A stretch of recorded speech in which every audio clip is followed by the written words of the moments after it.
5.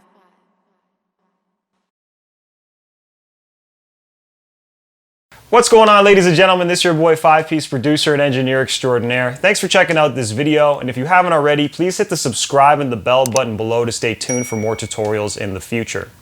In this lesson, I'm actually doing it by request. Somebody commented on one of my YouTube videos for my reverb tutorial, and they wanted me to go a little bit deeper and talk about the delays that I used and how I approach adding delay on vocals to my tracks. So I got this song here, and I'm going to break it down for you. Let's jump in, and I'll show you what's going on. So let's talk about delays and how we can add delays to our vocal tracks to emphasize certain rhythms, patterns, and add a lot of ambience and presence to the track. I find delays are a really amazing tool that you can use to really create these more hooky elements in your track. I find when I'm singing along the songs, sometimes I'm just singing the delay, the repeat of whatever phrase they put the delay on. Now, I like to use that in my tracks as well for the very same reason. I also like to use it to fill in gaps of silence and voids between tracks. And that's sort of where this lesson begins. We first need to make sure that there's enough room for us to put the delay into the track. What I mean by that is, you want to make sure that you don't have a bunch of vocals that are just happening very quickly with no space in between them. If that's the case, you may not really be able to put the delay in there properly, at least not without muddying up and clogging up your mix. You want to make sure that there's room for that delay to be heard and felt before the next part comes in, and if the delay is happening at the same time as something else, it's just going to be a little too congested and not very clear, and usually lead to a less positive experience for the end listener. This song is a Stasia Daniels song, Laid Off, something that I produced, and I'm picking up where I left off in my reverb lesson. If you watch that, I'll include a link below if you haven't. And this is also going to touch upon a few things that I talked about in my template lesson and what's in my actual recording template. What I like to do with these tracks is, first of all, make sure that there's room for the delay like I was saying. And in this case, there's really only one main vocal here, and you can see there's a lot of room for a repeat in this track. And there's no other vocals that are clogging up the mix and interfering with it. Of course, there's like a few ad-libs and whatnot, but nothing that's really going to get in the way of that delay being heard perfectly. So I know that I'm good to add the delay. The next thing I want to do is actually figure out which delays I'm going to add.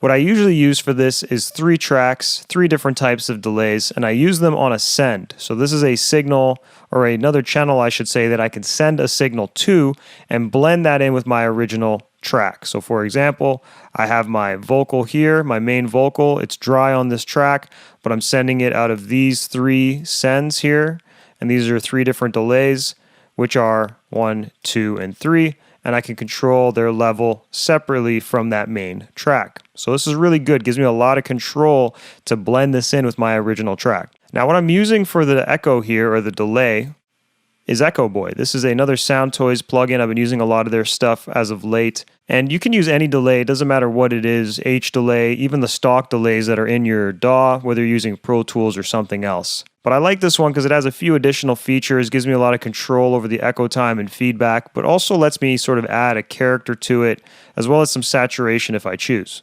Now the important thing to think about here is which delay curves are you going to use, or what delays are you going to use, period, right? You want to make sure that you are using different types of delays in order to fill different voids, right? You might have longer gaps of silence than others between tracks. And of course it's not perfectly silent, it might just be no vocal with the beat. And that's kind of what's happening here with this track.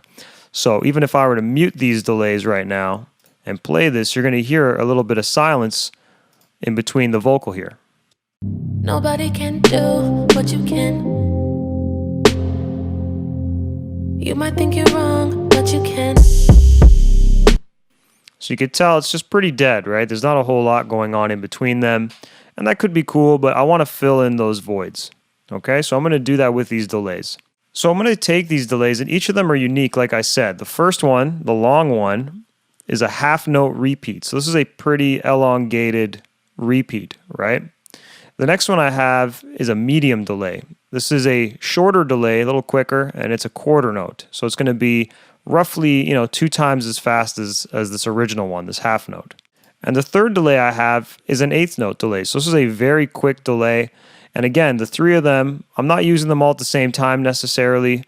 Sometimes I'm not even using all three. I always have them available to myself, but sometimes I'm maybe only using one or two of them in a mix. It just depends on what's appropriate for that track, and what's appropriate will obviously depend on the material itself and how fast the track is, because sometimes the track is too fast for an eighth note delay. It might just not work well, or it might be too slow and not really lend itself well to a half note delay, which is a much more elongated delay. Now, because I'm sending the signal here, I don't actually send the full signal and leave it like that. Because if I did, then the echo or the delay would be happening the entire time and ultimately be, causing congestion within the sound of every single vocal, right? The delay would be happening for this part as this part is already starting, and I don't want that. Instead, what I want to do is I want to do what's called a delay throw. So this is when you send a signal, and you have to do this with automation, but you send the signal to that delay or whatever send you have set up, and you do it for just specific parts, and then you have it muted or lower in volume for other parts where it shouldn't really be there. So right now, I'm looking here at the medium delay volume, and you can see I've sort of statically sent the signal, not a whole lot, just a little bit. We can just sort of hear what it sounds like, but you can tell that at this part, I'm throwing it a little bit more, right? I'm increasing the amount of volume that's being sent, and that's going to ultimately help fill the void that comes next. And also, this line itself may be quieter compared to the other parts, and I may want to just increase the volume for that reason to compensate for it being lower, since maybe the delay is not picking it up as drastically. So let's just play this and see what it sounds like. Nobody can do what you can do. You might think you're wrong, but you can. Don't ever let.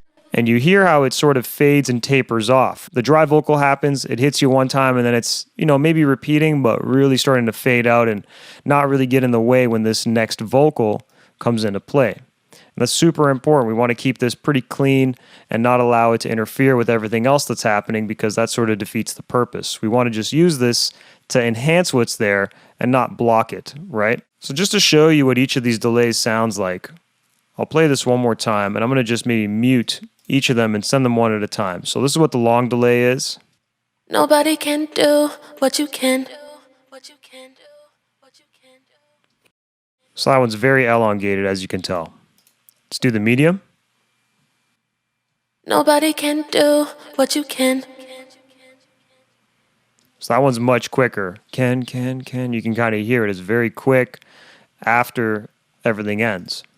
Now, I don't believe I have a short delay on this part. Let me just double check. Oh, I have a very tiny one. I'll play it just so you can hear it, but it's probably not that much. I'll see if there's another part where it is a little more present. Nobody can do what you can. It's almost not even noticeable. So here we have it here. Let me play this part. Maybe we can hear it a bit more. I have it automating and creating a bit of a delay throw at this section. Damn, I like the song. What's it called again?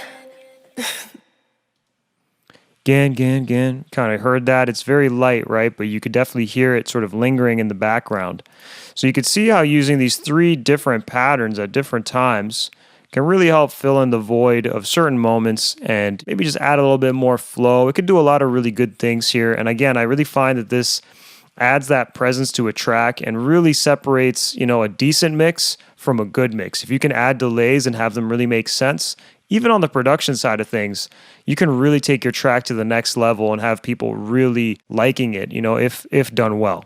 And there you have it, just a few ideas of how you can add delays into your tracks. And this is how I personally have done it on a song like Stacia Daniels' Laid Off, which if you like, you can click the link below and take a listen to it today. But as always, if you got value out of this tutorial, please like, subscribe, and share it with your friends, producer friends, engineer friends, artists, anybody you think would benefit from this knowledge. And as always, just keep posted on my channel, and I'll show you guys some more tips and tricks soon. See you guys soon. Peace out. Hey, what's going on? This is your boy 5-Piece, producer and engineer extraordinaire. Are you an artist, producer, engineer, or music professional that's looking for funding for your music career? Could you benefit from having funding for studio time, mixing and mastering, or even marketing costs? I think I have something for you. I've written a free ebook. It's 9 pages, super short and digestible, where I break down the 6 main places that artists and professionals like yourself can find funding for their musical projects. If this sounds like it's of value to you, please click the link below and you can download this for free today and benefit from this knowledge. I hope this helps. I'll see you guys soon. Peace.